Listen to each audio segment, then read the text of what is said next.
Salut et bienvenue dans cette nouvelle vidéo au Chili. Aujourd'hui, pour tourner cette vidéo, je me trouve dans un cadre assez idyllique comme tu peux le voir, avec deux volcans en arrière-plan, dont un qui est le dôme complètement enneigé, c'est assez incroyable. Mais bref, revenons à cette vidéo qui va se dérouler dans un contexte complètement différent.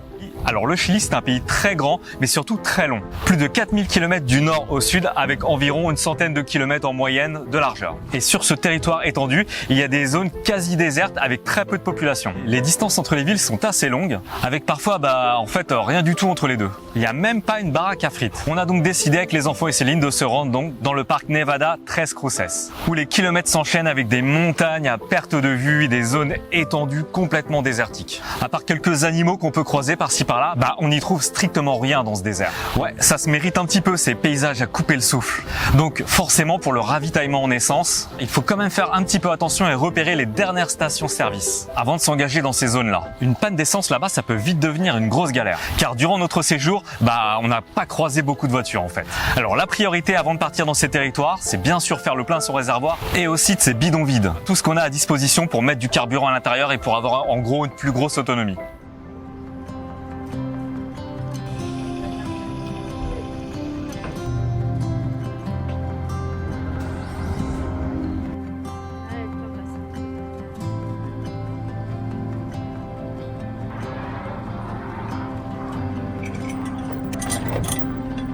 Je pense que ce bidon de 20 litres, ça sera pas de trop. Apparemment, on va dans un endroit où il n'y a pas de station-service pendant plusieurs centaines de kilomètres.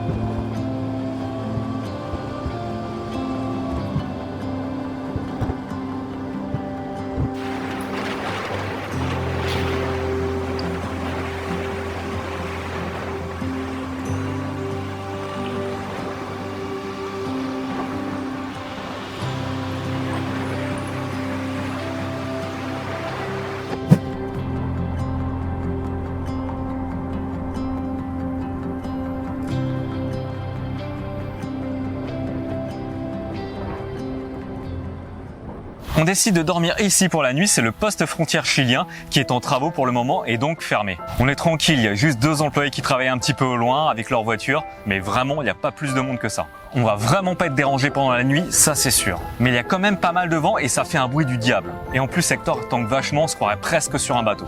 Donc comment dire, c'est pas vraiment la meilleure nuit qu'on ait passée au Chili. Donc le lendemain matin, on anticipe un petit peu pour une fois et on remet du gasoil directement dans le réservoir avec les bidons qu'on avait remplis à la station avant. Comme ça, on sera tranquille pour le restant du voyage. Et en plus, le vent s'était calmé, donc c'était vraiment la bonne occasion de le faire.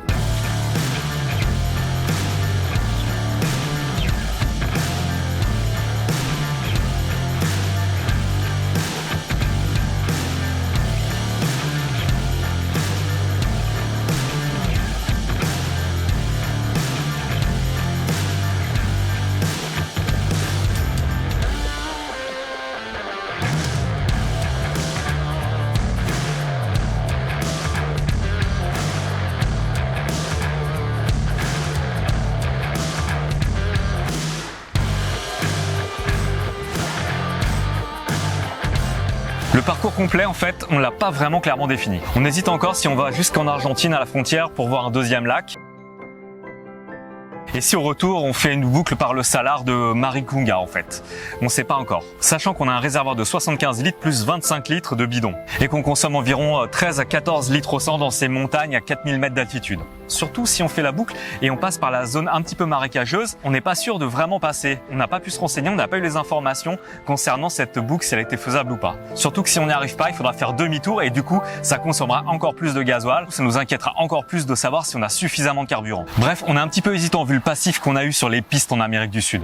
Bon, pour le moment, c'est direction Laguna Verde. C'est un petit peu l'objectif de ce périple.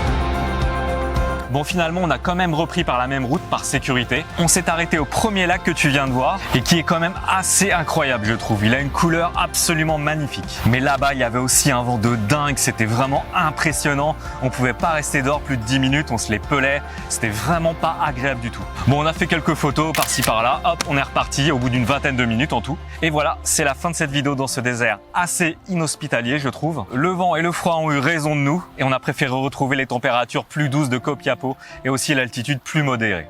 Merci d'avoir regardé cette vidéo. Comme d'hab, n'oublie pas le petit pouce bleu traditionnel qui fait surtout plaisir à YouTube, le petit clic pour s'abonner et l'activation de la cloche des notifications. Bien sûr pour ne rien louper de l'aventure. Moi je te dis à la prochaine, allez, ciao!